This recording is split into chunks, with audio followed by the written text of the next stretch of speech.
Gateman না থাকায় গাজীপুরের কালিয়াকৈরে ঘটে দুর্ঘটনা।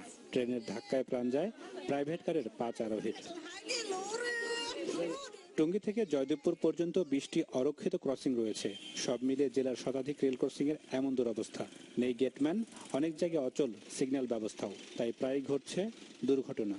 স্থানীয়রা বলছেন, অরক্ষিত এসব রেল ক্রসিং দিয়ে চলাচল করে ছোট বড় অনেক যানবাহন। হুট করে গাড়ি এসে পড়ে আর রেলও এসে পড়ে। ওই আশাতে দেখা গেছে যে গেটম্যান না থাকাতে আমাদের এখানে এই দুর্ঘটনাটা খুব বেশি হয়ে দাঁড়িয়েছে আর কি।